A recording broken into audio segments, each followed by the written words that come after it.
All right, I can see everyone filtering in the room. Good afternoon.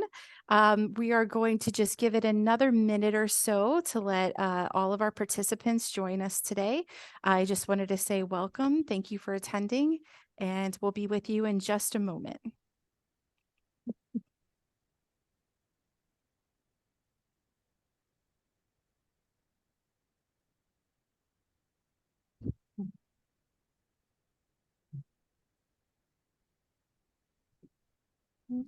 Greetings, everyone coming in. Welcome. We're just going to give it another minute or so before we start today's webinar.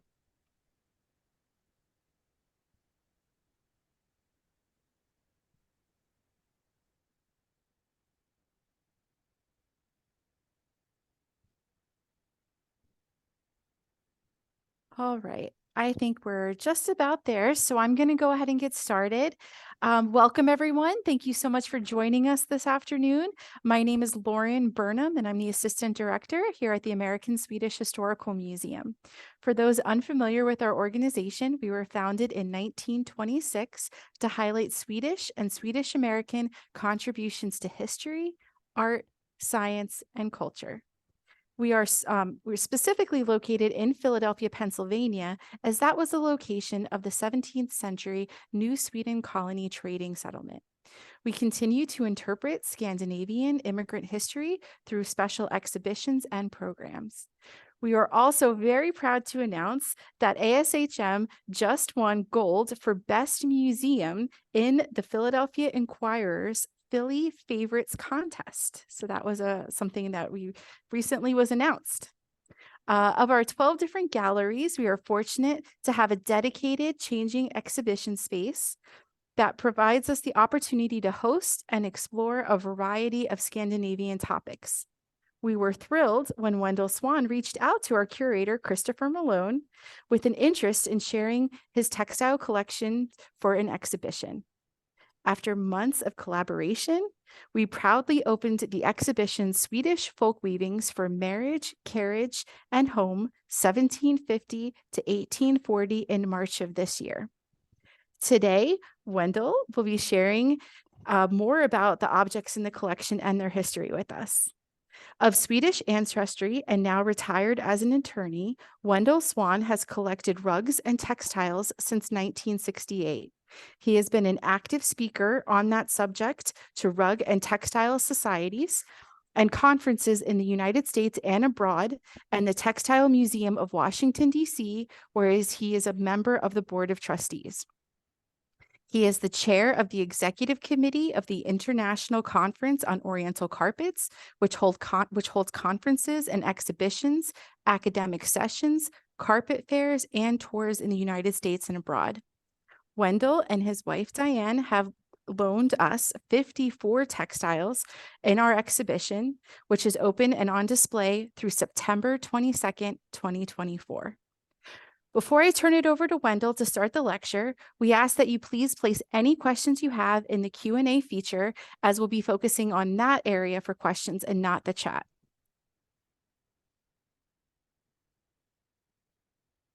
ASHM curator Christopher Malone and I will get to as many questions as we can after the talk. The talk is being recorded and will be made available on the American Swedish Historical Museum's YouTube channel for free viewing at the end of this week. The end of next week. Thank you all. And with that, I would like to turn it over to Wendel. Welcome.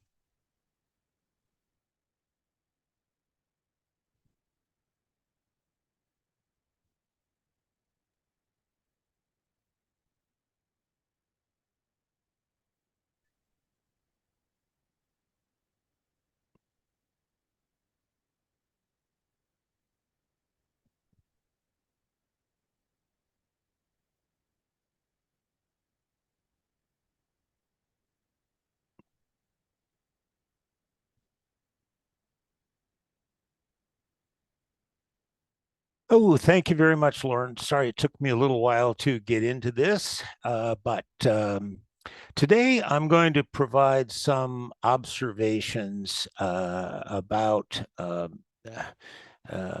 and historical background for the exhibition of the early and rare Swedish folk weavings that are on exhibit through September 22nd. And by the end of today's session, I hope that you'll appreciate how just wonderfully diverse, interesting, well-crafted, and aesthetically pleasing these traditional Swedish folk weavings are. In preparation for the exhibition and even for today's program, I've learned a lot myself that I didn't know before, and I continue to find this to be an interesting topic. But although the tradition is centuries older, the textiles in this exhibition were nearly all produced between 1750 and 1840, as the title indicates. The tradition of weaving waned, but didn't disappear during the last half of the 19th century, during the Industrial Revolution. But then there was a movement in Scandinavia and in Sweden in particular to preserve many of these early textiles in various museums in Sweden and Norway. Everything you'll see today that's in the exhibition is decades earlier than what is normally encountered with the rugs and textiles from the Near East. You could ask any rug or textile collector, and they would say that anything that is 150 years old is really old. 200 years old is almost unknown, but all of these are that. There are only 3 formats of textiles in the exhibition: the single cushion or yin, the agadina, also called a carriage cushion, and the teke or bed cover. But within them lies great diversity. Men crafted the furniture, such as this bed from 1734 with the husband's initials on it. But the women took great pride in providing the primary and most valuable decorations for the household. The cushions were made on narrow, upright looms, and above the museum's trunk, this is from the exhibition, above the museum's trunk are 2 carriage cushions that would have been stored in such a trunk when not in use for a special occasion. The one on the right is dated 1798, and that on the left, probably of the same age, bears the weaver's initials of AND. Its structure is called trenseflossa, or half pile. This is relatively well known in Sweden, but not elsewhere. Its color palette and pattern are highly unusual, probably unique. I don't know of another one like this. It's flowers within a vase design theme. It's in absolutely pristine condition with vibrant colors. Just imagine, this is more than 200 years old. The pink is especially vibrant, possibly because it spent nearly all of its existence in a trunk, as you've just seen. It shows no trace of ever having been used. And in fact, the absence of any down inside it indicates that it was never even stuffed for use. This agadina emerged from the family coffers in Sweden at an auction in Sweden in 1953, And over the course of 60 or 70 years, it found its way to me. I've never seen anything else like it, but I always make sure that I put it up around Christmas. This Agadina, with many lively colors, is a combination of embroidery and the trenseflasa, or half pile technique. The fact that it's so perfectly executed indicates that the maker rigorously followed a pattern drawn on the warps or the to make it. Agadinor, or carriage cushions, sometimes called travel cushions, were used on carriages or sleighs when the special occasion merited, such as when going to church. This extremely rare cross-stitch cushion was woven in 1811 for the April 18th wedding of the bride, with a D at the end, and the groom, with an S for son. And it might have been used to kneel upon as they took their vows, or for their carriage ride to or from the wedding. The D, of course, as you'll see in many others, at the end of the initials ABD, stands for daughter in her name, while the S in MOS would have been the groom's name for son. So the first two letters in each indicate the father. This is why the weaver's initials always end with a D. As an aside, I don't know of any other textile from any area that is so precisely dated. And many these Swedish folk weavings, in fact, bear dates, and I found them to be extremely reliable, unlike the dates that are inwoven in rugs from the Near East. These were to mark some event, and having them signed and dated was important for the weavers. At the fabulous outdoor museum Skansen in Stockholm, this early 19th century farmhouse with its typical sod roof probably belonged to a moderately prosperous farmer. The main living room, or stuga, is in the center, while work or storage rooms are on either side. And there is a stuga recreation in the American Swedish Historical Museum, which you should see, and that would help to put all of these textiles in context if and when you visit the museum. In the one-room stuga, or you could call it a living room, the family worked, cooked, ate, and slept. The beds were short, but people slept in a half-sitting position.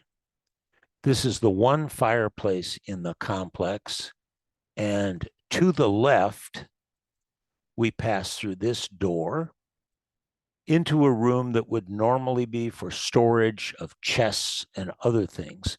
But here it is shown as serving as an in-law suite and a weaving area. I would say that the in-laws in the suite did not have the benefit of a fireplace. This stuga from Dalarna in central Sweden is similar to a Near Eastern home or a yurt or tent, in that it is one area with multiple purposes. The fireplace was the only one in all the farm buildings.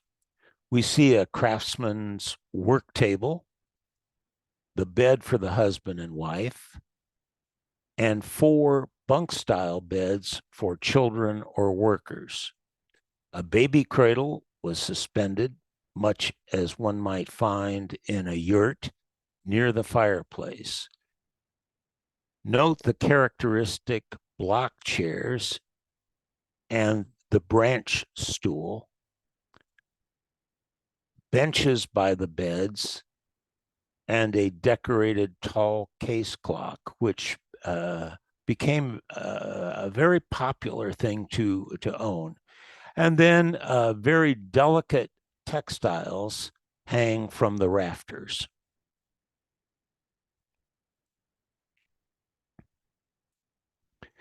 In another stuga, other delicate textiles were taken from the chests and generously placed on the rafters on festive occasions, such as a marriage or a visit from the minister.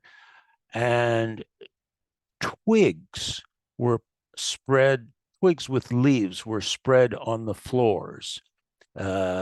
There were not rugs in the time period we're talking about. The ria that we know that were produced in Sweden were much later for floor use. And at the Nordiska Museum in Stockholm, you'll see that their displays show something similar to these twigs and leaves on the pine floors. Right. Well, I've collected rugs and textiles for all of my adult life, mostly from the Near East, and always objects that were utilitarian and woven for personal domestic purposes. I have floor carpets, but I don't consider them as part of a collection. But the floor rugs were primarily for export from the Near East. So then, when did my addiction to Swedish folk weavings begin? And because my paternal grandparents, my grandfather and grandmother here with my dad, my dad was born here, but my grandfather and grandmother emigrated from Sweden.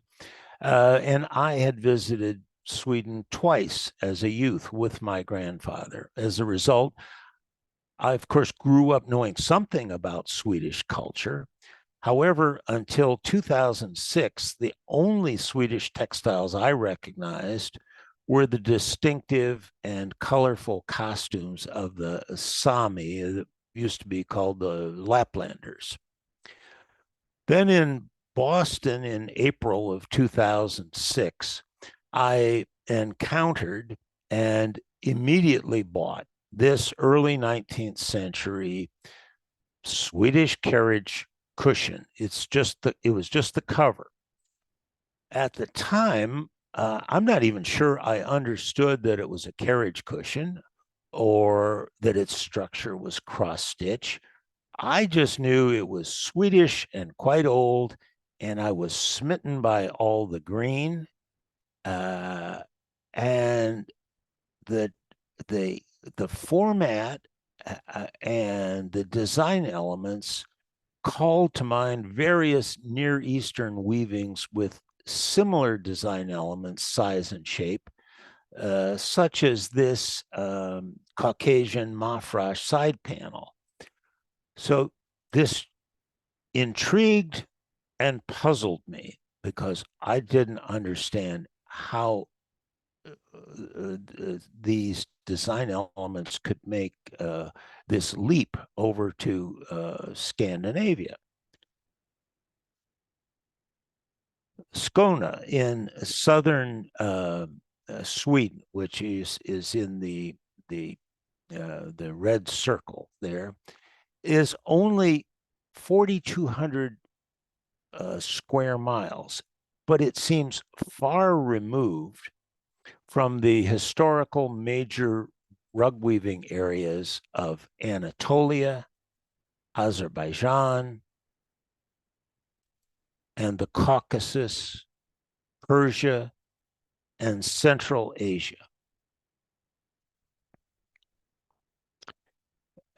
All adjoin the Black and Caspian Seas, and in these areas that are noted here, this is basically where weaving as we know it originated as civilizations were developed. I began discovering that the connection between Sweden and the Near East is historic and at least partially accounts for the tremendous variety of patterns and structures in Scandinavian textiles. Sweden does not begin and end with the Vikings, but the history of the Vikings is important to the discussion today. In longboats, such as this modern reproduction, some of which had, or maybe most, had wool sails, the Rus, as the Vikings were known, established a connection more than 1,200 years ago as they sailed the oceans east and west. Oops, I have something wrong here. And south, and they have settlements that are highlighted in green, and their sailing routes are the blue lines. They reached Istanbul not later than 830 AD, and they were on the northern shores of the Caspian not later than 880 AD. By 874, the Rus were members of the Varangian Guard of the Byzantine army, which is illustrated in this illumination from an 11th century chronicle. But their arrival on the northern shores of the Caspian, not later than 880, is maybe the most interesting to us for today's webinar. The Rus, some of whom were merely traders, while others were marauders, sailed and portaged through Europe to the Black Sea and via the Volga to the Caspian. Along the Volga were various markets, including slave markets. And this Tsarist Russian postcard from 1909 depicts a slave market with the Rus trading goods and slaves. Some of those slave weavers were importantly used on their forays to produce and repair sails, as I've said, most of which were woolen, for their ships. Then, if they got back to Sweden with the Rus, those captured or traded weavers reproduced not only the patterns, but the unique structures of their lands. From the mid-9th to the mid-11th centuries, the purple outline indicates areas and positions of the Rus on the western shore of the Caspian, and the yellow indicates what is now Azerbaijan. Azerbaijan, there is a sort of a greater Azerbaijan as distinguished from the current country of Azerbaijan, but this area is historically called Azerbaijan. And it has been a very prominent producer of rugs and textiles, especially in the market since the last quarter of the 19th century. Then on the eastern side of the Caspian is the land of the Turkmen tribes. The Turkmen produced textiles and rugs almost completely different in every way, in color, pattern, and structure than those on the west side of the Caspian. From both destinations, the Rus acquired textiles and undoubtedly female weavers, probably slaves. Discovered in a small church in west central Sweden, the Överhogdal tapestries were not embroidered, but they were woven in what's described as a form of sumac wrapping. That is something that's mainly known in Azerbaijan. They were woven on a warp-weighted loom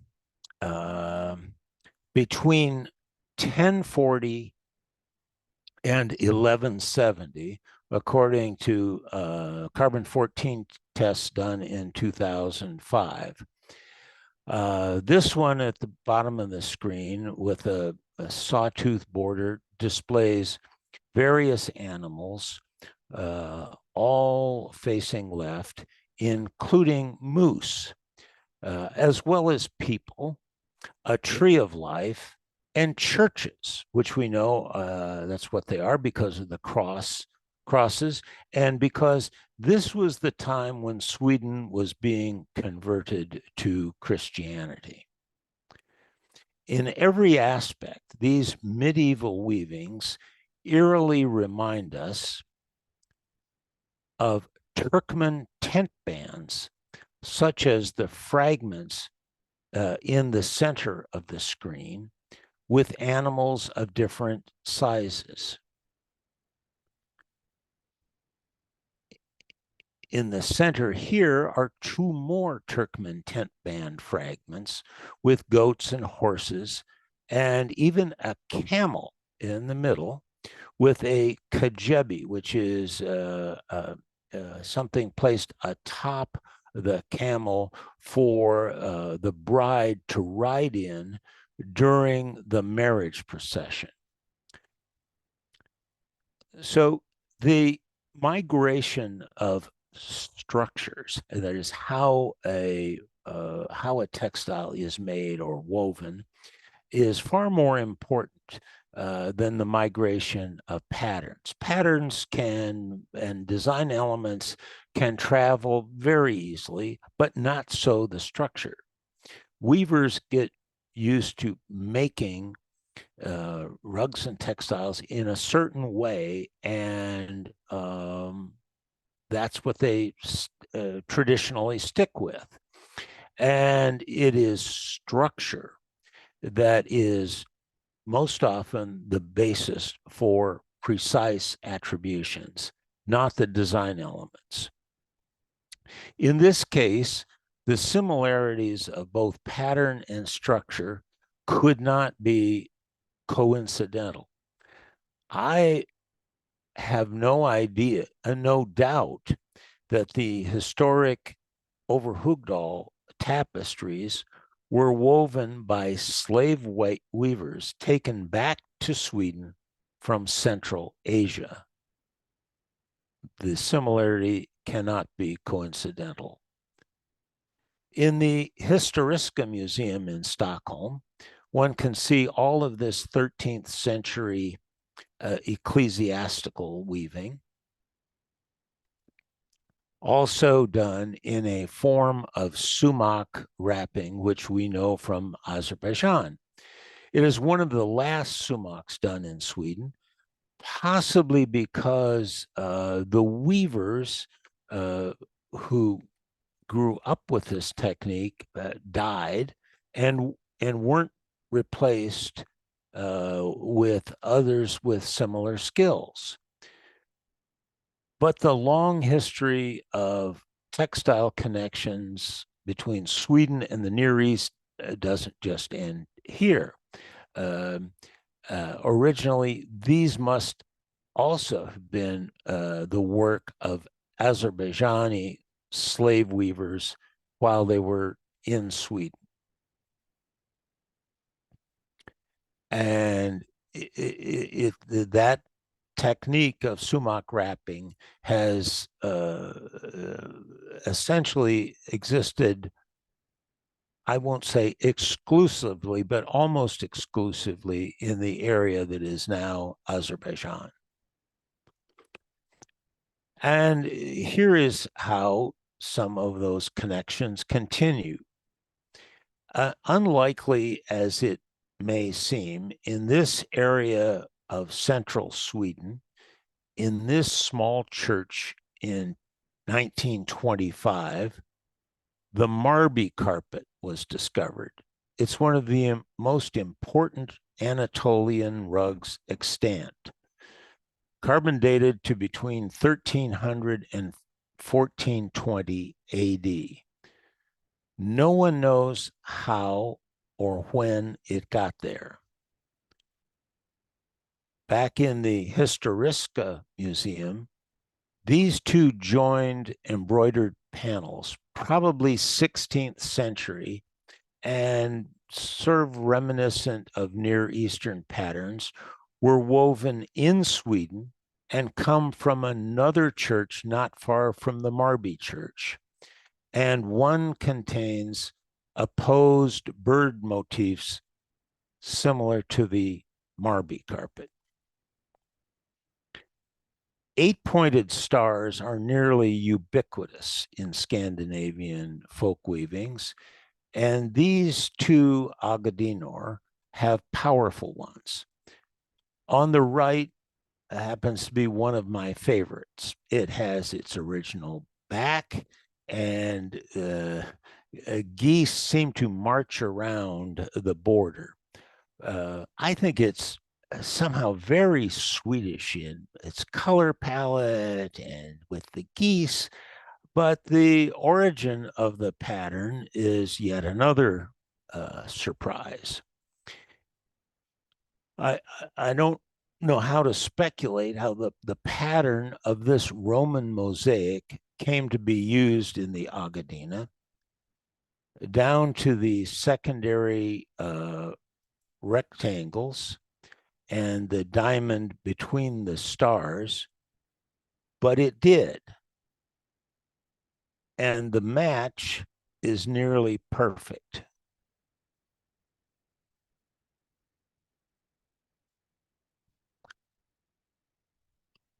The Agadina on the left has its original back and goose down stuffing.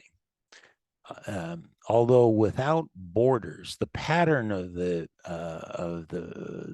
face of the Agadina is similar to various art forms in the Near East. For example,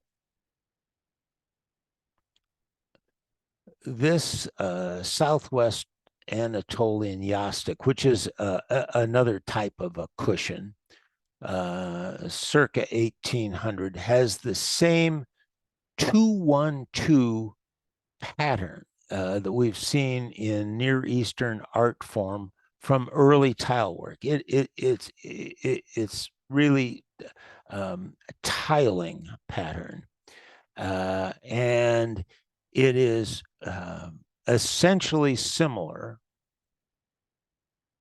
to this mosaic in a vaulted ceiling in Hagia Sophia in Istanbul. And this is the way mosaics were created, in this infinitely repeating pattern. Then some themes and weaving techniques come from much closer to Sweden. This is the Lady and the Unicorn Flemish tapestry at the Cluny Museum in Paris.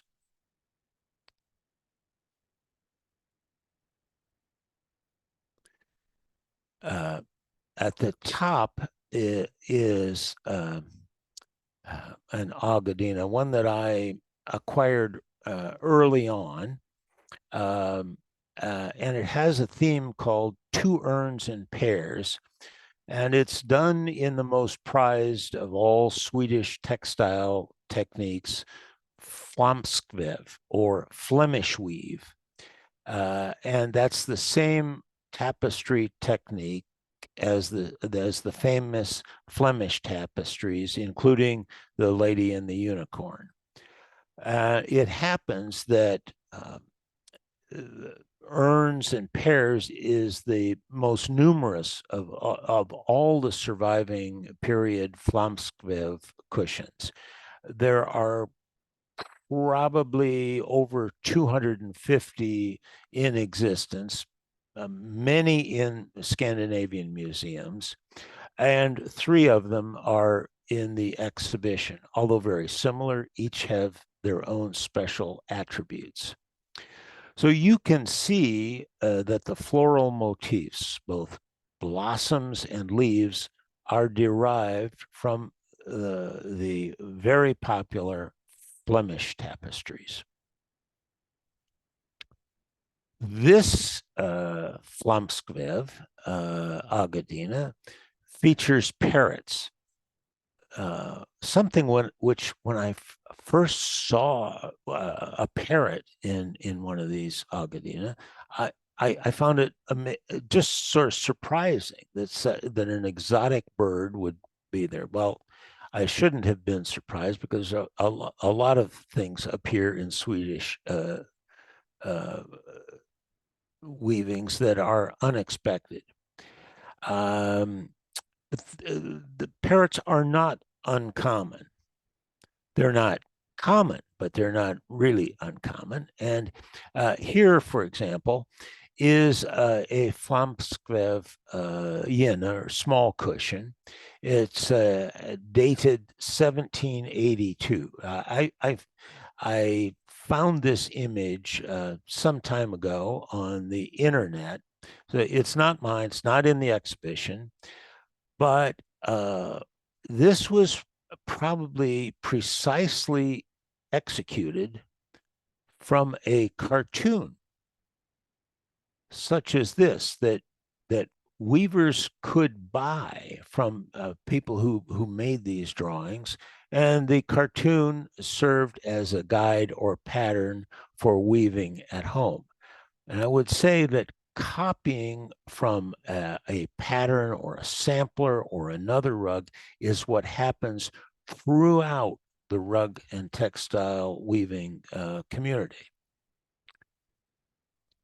Religious themes or motifs are not uncommon in Flemish weave. This one, again, with the blossom theme, although it's very small, but this Calvary scene is dated 1785. INRI is Latin for Jesus the Nazarene, King of the Jews. This happens to be, it's quite small, but it's the finest Flemish weave I've ever seen, and has been attributed to the influential Rogberg Axelgren family in Småland. Similar weavings come from Germany and elsewhere in Europe, as well as, of course, other forms of artwork, paintings, for example. And it's very different, but I acquired this really because of what I considered its historical importance. Flemish weave was also favored to depict some creatures that are common to other cultures, such as these red lions. Here the lions are in leaf roundels set in a garden theme, and the multicolored edge is original and the back is intact. Once again, there are no woven borders on this, but the the trim work on the outside forms the frame. Lions and other exotic or fantastic creatures are part of a long tradition in Sweden and Europe. This Swedish embroidered coverlet with fantastic lions, horses, and winged beasts is at Stockholm's Historiska Museum, and it has contours of gilded leather and dates from between 1440 and 1620.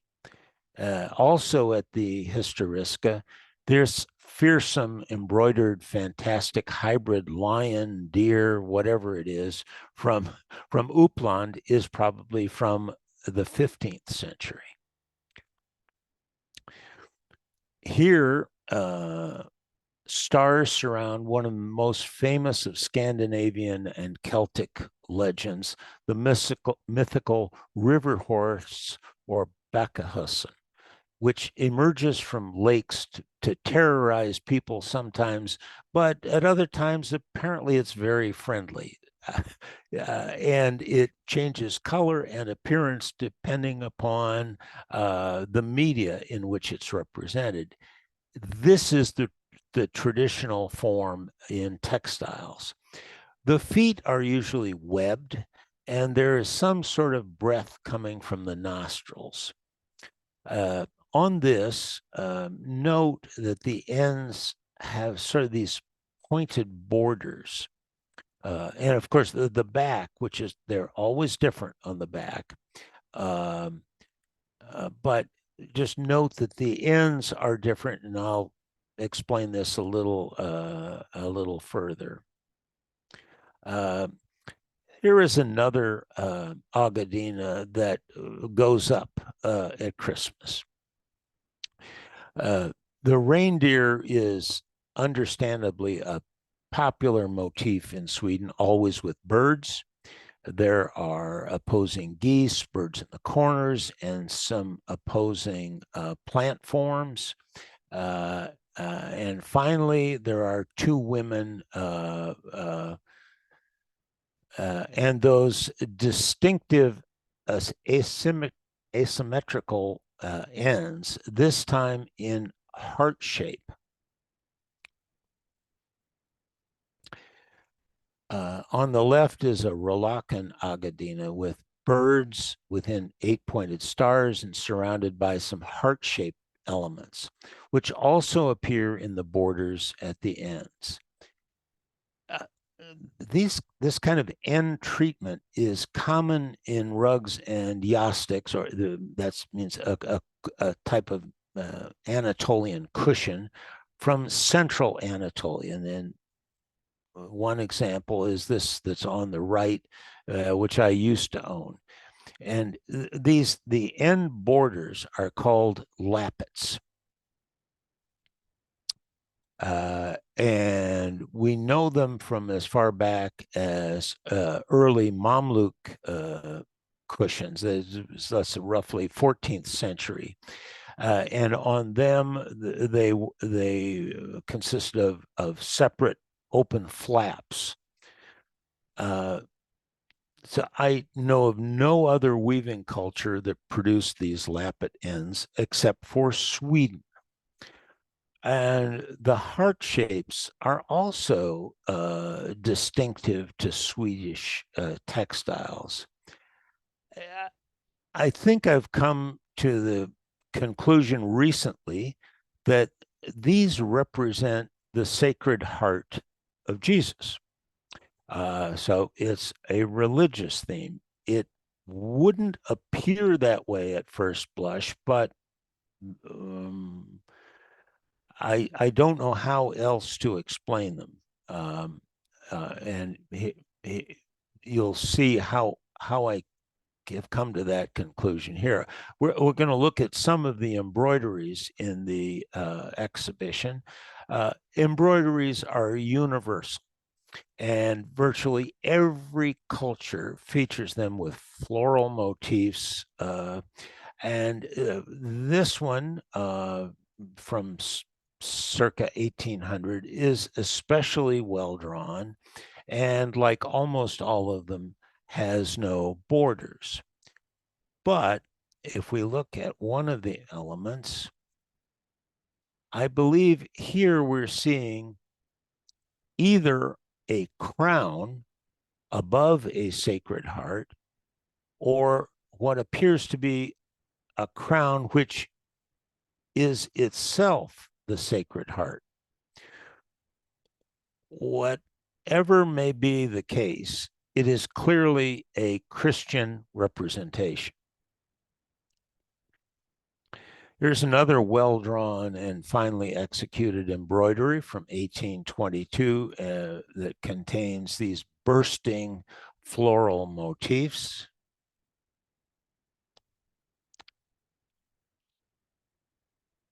And less formally drawn, this Agadina from 1827 is on an unusual brown cloth foundation that is composed of two pieces. There are two sections of it of the same kind of cloth, but they've been joined together. And same thing has happened in this Agadina. This one, however, is embroidered. It's from 1780 and is very much a folk weaving, very different in style from the two preceding. There's no border, but another type of fringe has been added all around, and the reindeer and the crowns clearly mark it as Swedish. Green ground textiles are not nearly as uncommon in Swedish textiles as they are in those from the Near East. So this embroidered chair cushion from 1797 has its original soft colors and most of the corner tassels. This embroidery and others from Sweden, and I would say also from Europe, have little resemblance to what we see from the Near East. Here is a yin that uses tulips and a common floral motif. It was woven in double interlock, similar to the technique used in South Persia and in Central Asia. And to the right is an image of a similar one on a chair in what would have been a very wealthy household. This yin in a Rolakan or a flat weave technique is remarkable for its vivid yellow, which is a color very difficult to find stable in the Near East. And birds or other creatures, but instead has 5 palmettes, something that we often see from Azerbaijan. I have acquired very few pieces in the United States, and less than a handful.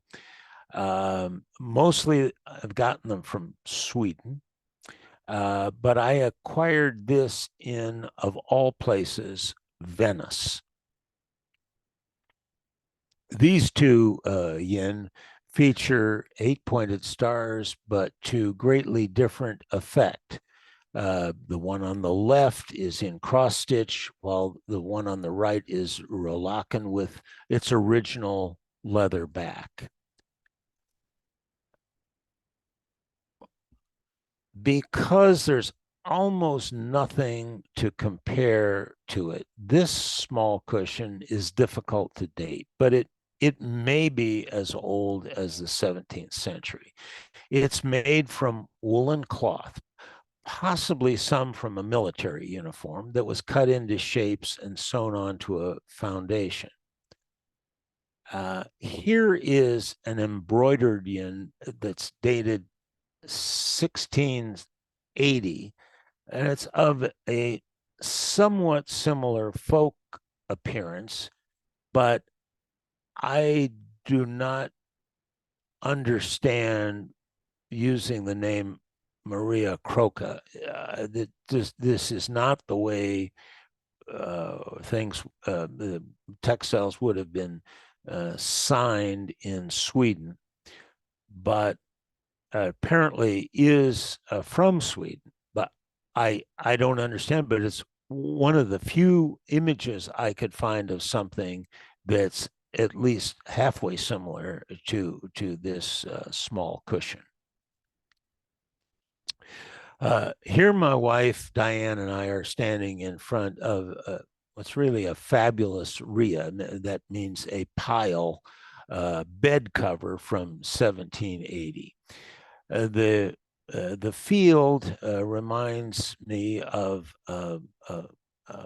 South Persian tree of life rugs, except that those from Persia don't happen to have reindeer in them. It's clearly a Swedish interpretation of a tree of life rug.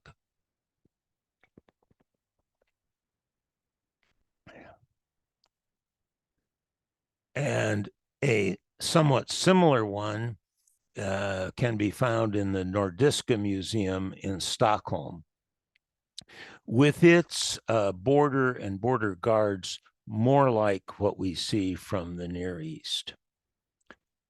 These are fragments of rhea or pile weavings that have been recovered from the mighty warship Vasa, which famously or infamously sank in 1628 on its maiden voyage without making it out of the harbor.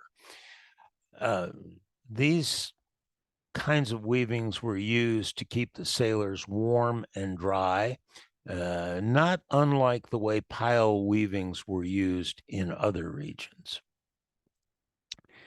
And here is another rhea, also in the Nordiska Museum in Stockholm. These did not have any ornamentation. And rheas have long been bed covers. With undyed wool, they were used pile side down or opposing for warmth. This is in an outbuilding on a farm where the workers slept without heat. This rhea bed cover comes from Bohuslän on the west coast of Sweden and is woven in two parts.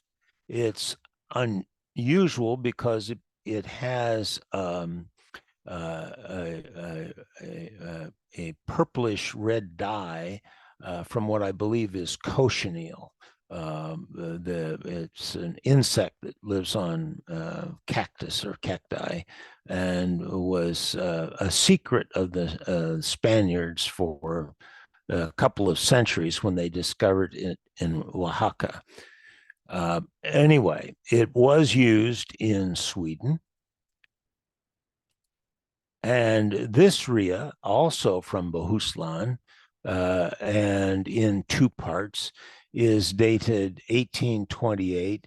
And it's a variation of that 2-1-2 infinitely repeating pattern that we saw earlier from, it was in the tiles at Hagia Sophia. So this design is very Near Eastern in feel, something like the Kazakhs of the Caucasus Mountains, but with this stunning ivory ground. I will say that I walked into an exhibition at a conference in Stockholm, and this was being exhibited at the back of the room. I walked directly across, not noticing anything that was on either side of me up to this, and decided I had to have it. The next day I did. So it's really one of my favorite things, but it's the only of the bed covers we have. This is the only one that I've ever displayed. We don't have room on our walls for them, but I figured out to get it mostly displayed in our living room. So structurally, it's very interesting.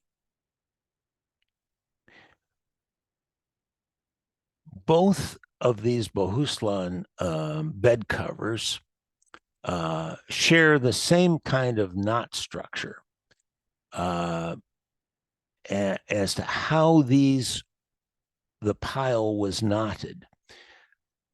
You see, this is my diagram of I was using a cord to show how the pile was knotted symmetrically on pile rugs from the Near East. There's another way to weave them that's asymmetrical, but this is the symmetrical method. So up at the top with the arrows, you see that would be the top of the pile, and then the yellow circles they represent the warps. Okay, so in these turias and others, the pile isn't created the same way. I believe they took a length of a pre-cut yarn and folded it in half like this. And then tied it as pre-cut in this manner to create the pile, so that you have one half of it is loose thread and the other half is a loop. Once again, strange things. As far as I know, the only other place where we see this technique is in some sleeping rugs from Central Asia. So this is yet another aspect of Swedish folk weavings that leaves us awestruck as to how many different influences from such distant lands have persevered over the century. I know of no other weaving culture that has such diversity and is so incredible as is the small region of Skåne. So I hope I haven't bored you with too many of these details. And I hope that you will find time to visit the American Swedish Historical Museum to see all of the textiles in person and to marvel at their quality and especially the brilliant colors. It's amazing to me that these colors have lasted for so long with such brilliance. Beyond that, it's a very interesting museum aside from the exhibition. And I'm delighted that I made that connection with Chris because I think it was the perfect venue to have and display our collection in the proper context. So with that, I will now take questions or comments. Thank you so much, Wendell. That was a truly, truly detailed and fascinating look at the collection that you have and the research that you've really put into it, the time you've put into it. That's very clear in your dedication. So thank you again for sharing both this topic with us, our lecture today, and your collections with the museum.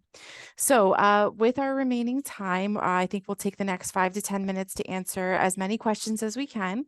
So again, just a reminder to everyone, if you do have a question, please type it in the Q&A feature and we will get to as many as we can. So why don't I start things off? Wendell, if we can remember back to the very first or second slide that you had, someone asked, what is the vertical loom called at the beginning of the talk? If you are familiar with the image that she might be talking about. A vertical loom. I don't know. I don't know that it has a different name. That's it's the warps. It's that's all I don't know what else to say, but somebody asked, is there a meaning behind the dragon or dragon shaped carved in the wood where the textiles are hanging in the stuga in Dalarna?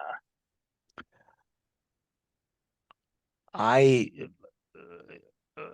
am always reluctant to read meanings into any art form, but mythical characters are common in many cultures, including dragons.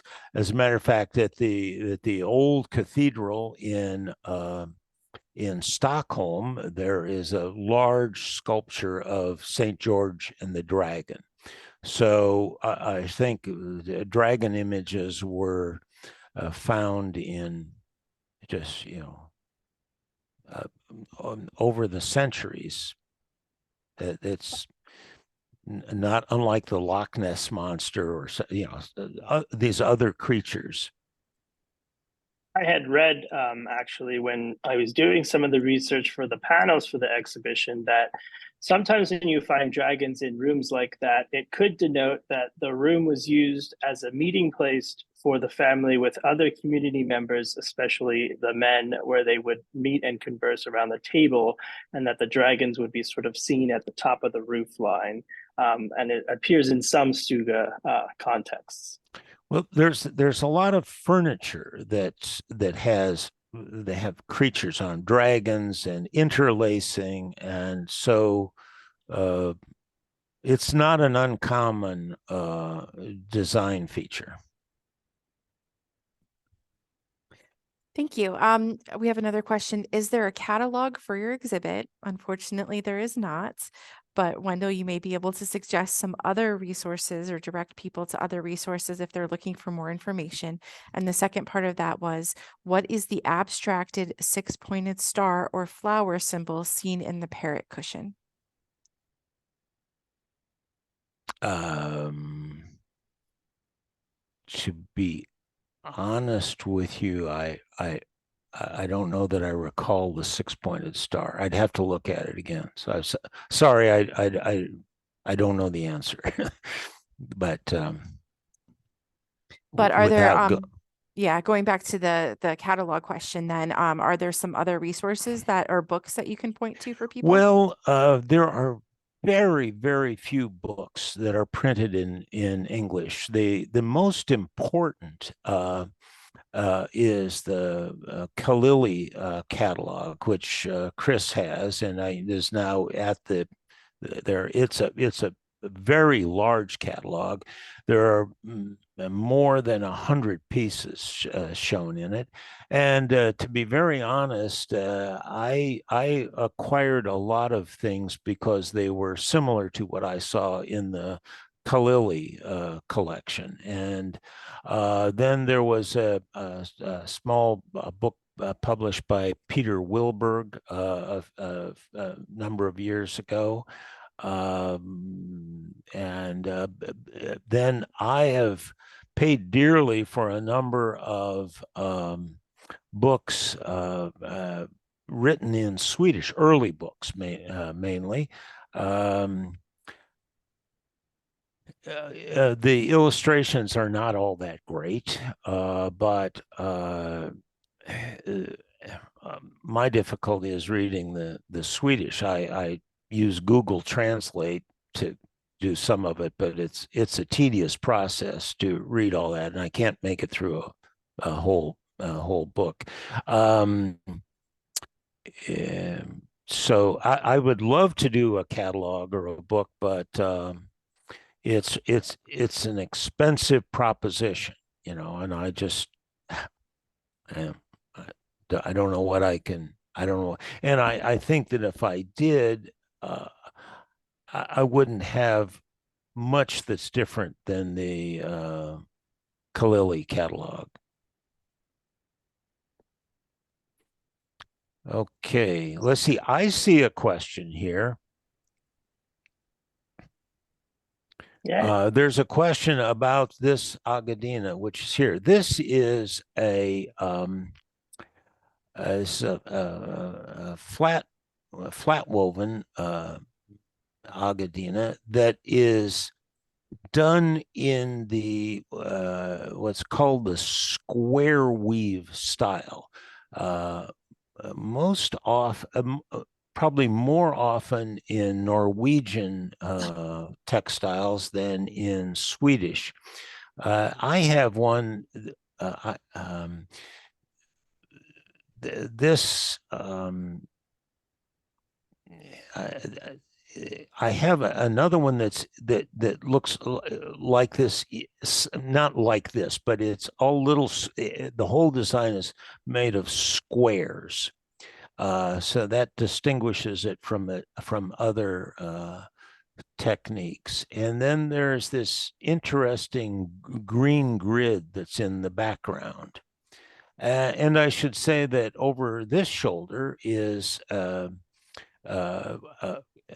Turkish yastic that has those lappet ends, although the lappets in this case, whoops, which one? The lappets are inside an outer border, but there's no side border. That's it. It is as it was originally. I hope that answers the question about what's hanging over me. I have so few things left. This is about all I can hang up. Everything's in Philadelphia. So some people noted that the loom was probably a warp weighted loom that was shown in the beginning. I think I said that it's warp weighted. Okay. Yes. Do you know any of the other materials that were used for the dye stuff besides the beetle? No. They used local material. There were probably some things they brought in, but there were a lot of plants, and some information has been published about the various kinds of dyes, but I know the kinds of dyes that were used in the Near East, but they're well, indigo and madder are the two most important. I'm not really sure the extent to which madder was used in Scandinavia. Curiously, reds in Swedish textiles are less common and more expensive than they are in Near Eastern textiles, whereas green in Near Eastern textiles is very expensive and difficult to achieve because the green is an overdye of blue and yellow, and too often the yellow component is light sensitive and fades away, so that what began as green ends up being basically bluish. But that doesn't seem to happen with the greens in Swedish textiles, including in this one. This is a nice green in here, still vivid, and this has been used, I would say, a lot. Great, thank you. We have another question. What is the double interlock, or is it a type of double weave? Well, double interlock is where the wefts that go across and that cross over one another and then back, and that's it's a form of flat weave, and usually the double interlock produces a ridge on the backside from the interlocking, and that's what you see in a lot of Central Asian textiles. And I see, do Norway and Denmark have similar weaving traditions? And yes, of course, originally Sweden was Danish, you know, so it wasn't always Swedish. And the Danes were important Vikings. I mean, and Norway is, of course, they're again they're close and they're similar, and yet they're different. The Norwegian textiles tend to be more geometrical than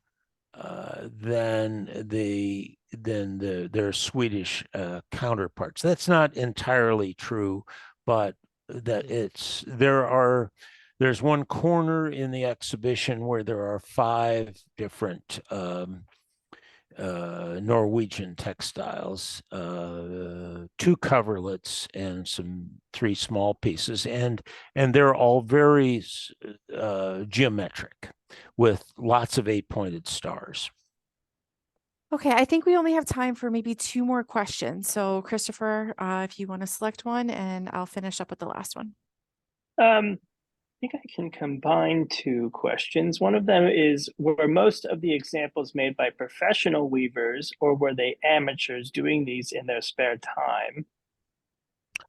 These were almost all not professionally done. There were some professional weavers, but these were things produced by the women for their households. This was an important whether you want to call it occupation or duty of theirs,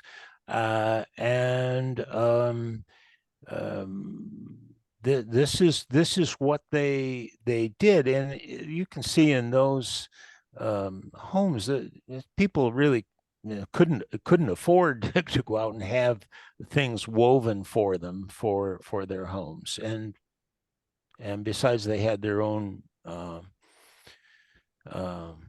pride in what they were doing. Great. And to kind of follow up with that, as these weavers became more skilled at their work that they were using in the home, were they ever produced for more commercial sale and export? I don't think so. I just don't. There, as I said, there were some that were produced for commercially. There were some workshops that made expensive things, but mostly these were folk weavings for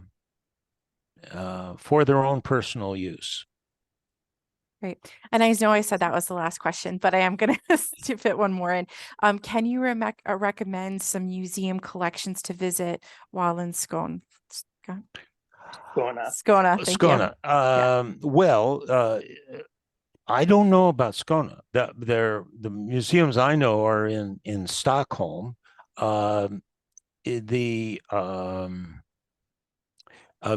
good place to see what's in these museums is by visiting something called Digitalt Museum. If I can try to spell it, it's DIGITALT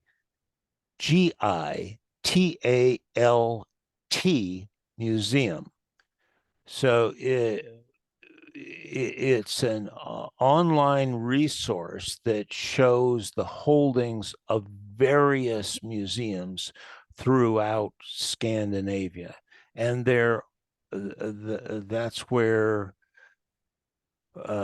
most of these things can now be found. I will tell you that in the United States, you won't find in the museums 1/10 of what's on display at the American Swedish Historical Museum now.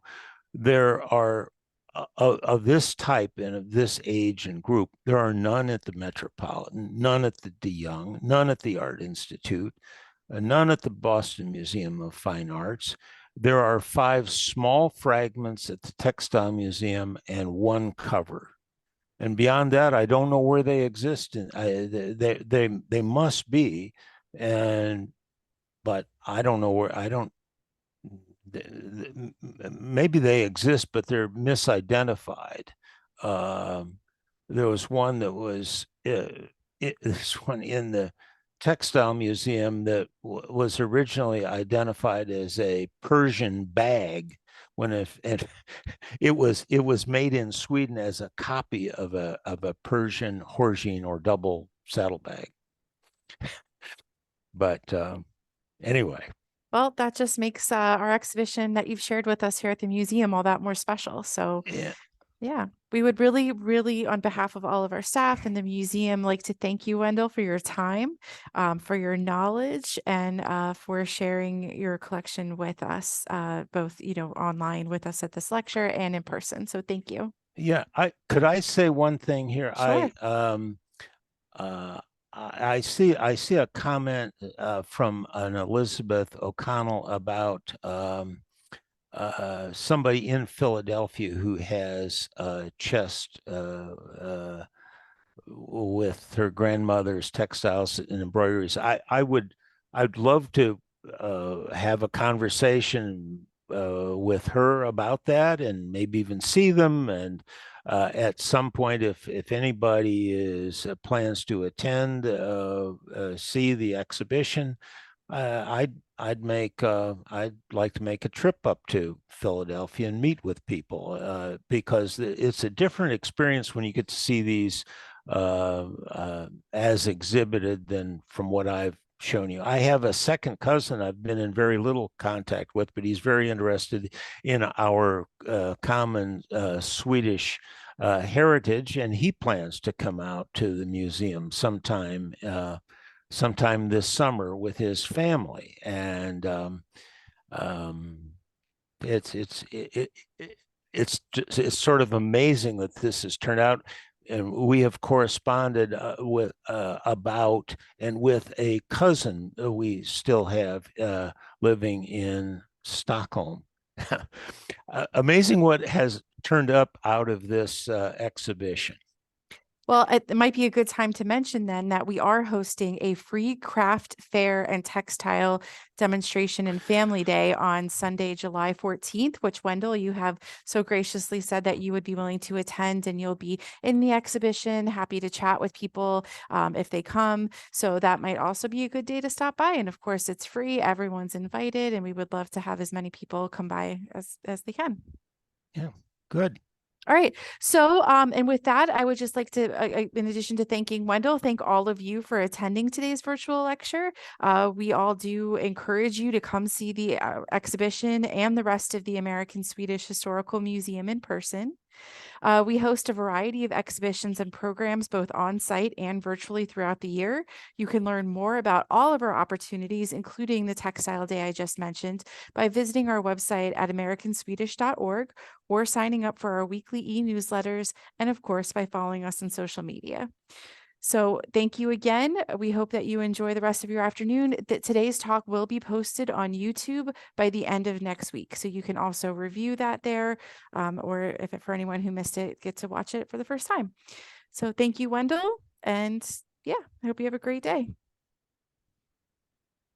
Okay. Thank you, everyone. Thank you. I hope to see some of you at some point.